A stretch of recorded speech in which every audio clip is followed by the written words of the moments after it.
시청자 여러분 안녕하십니까? VOA 뉴스입니다.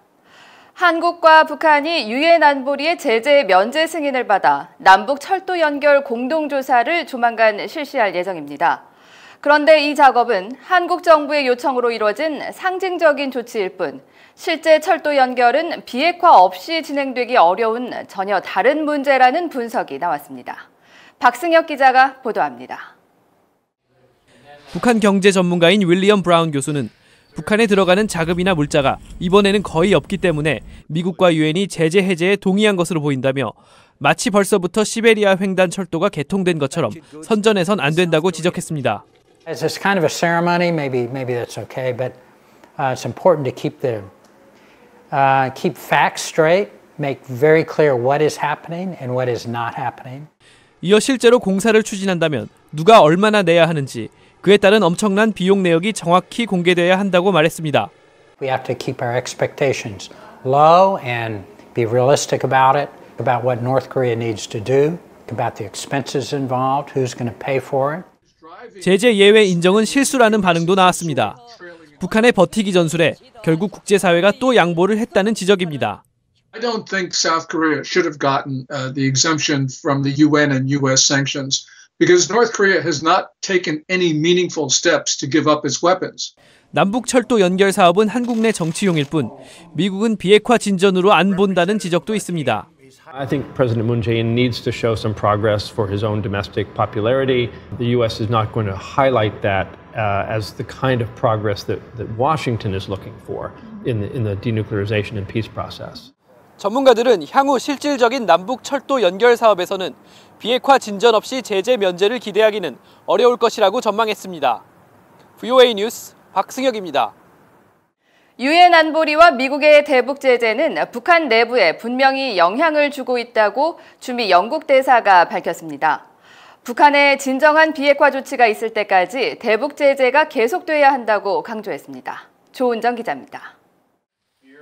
워싱턴 DC 내 허드슨 연구소 토론회에 참석한 김대럭 주미 영국 대사는 북한이 국제사회의 제재로 인해 어려움을 겪고 있다고 밝혔습니다. 평양에 있는 영국 대사관을 통해 대북 제재에 따른 북한 내 상황을 파악하고 있다는 것입니다. We have an embassy in Pyongyang, and so we know a bit about what is happening in the country, and sanctions are certainly having an impact. 김대럭 대사는 또 북한이 비핵화 협상에 나선 것은 제재의 영향이 컸다고 평가했습니다.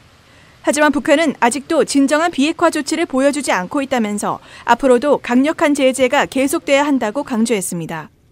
You've had an historic summit between the two presidents, but we haven't seen yet real denuclearization happen in North Korea, and until we do, we think that sanctions need to continue. 대북 제재 이행을 위한 미국과 영국의 긴밀한 협조도 강조했습니다. We think that it is dangerous for international security for North Korea to have a military nuclear program. We want to see denuclearization there. 앞서 영국 정부는 미국 정부와 함께 지난 16일 런던에서 민간 보험업계와 회의를 열어 북한의 불법 해상 활동 차단 방안을 협의했습니다. 또 최근 영국 의회는 북한의 사이버 공격을 국가 기반 시설에 대한 위협 가운데 하나로 꼽으며 미국과의 공동 대응의 필요성을 강조하기도 했습니다. VOA 뉴스 조은정입니다. 현재 미한 연합군사훈련이 기존과 다른 방식으로 이루어지고 있으며 대대급보다 높은 훈련은 한반도 밖에서 한국군을 초청해 이루어지고 있다고 로버트 브라운 미 태평양 육군사령관이 밝혔습니다. 브라운 사령관은 디펜스 뉴스 인터뷰에서 최근 하와이와 워싱턴주에서 일부 상황을 놓고 훈련을 했으며 한국군이 초청됐다고 말했습니다. 다만 많은 병력이 올 수 없어 한국에서 훈련할 때만큼 좋진 않지만 훈련을 안 하는 것보다는 분명히 더 낫다고 강조했습니다. 러시아에서 북한인 한 명이 거액의 달러를 항공편을 이용해 북한으로 밀반출하려다 붙잡혀 구금됐다고 현지 언론 등이 보도했습니다.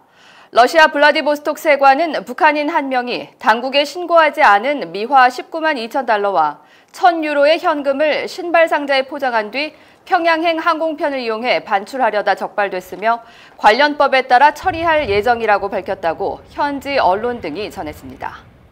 한국 내 북한 인권단체들이 북한의 정치범 수용소 해체와 이를 위한 한국 정부의 역할을 촉구했습니다.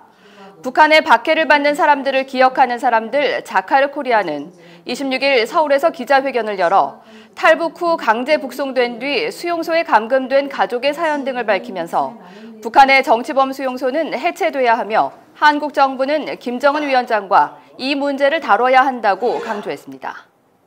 VOA 뉴스를 마칩니다. 시청해주신 여러분 고맙습니다.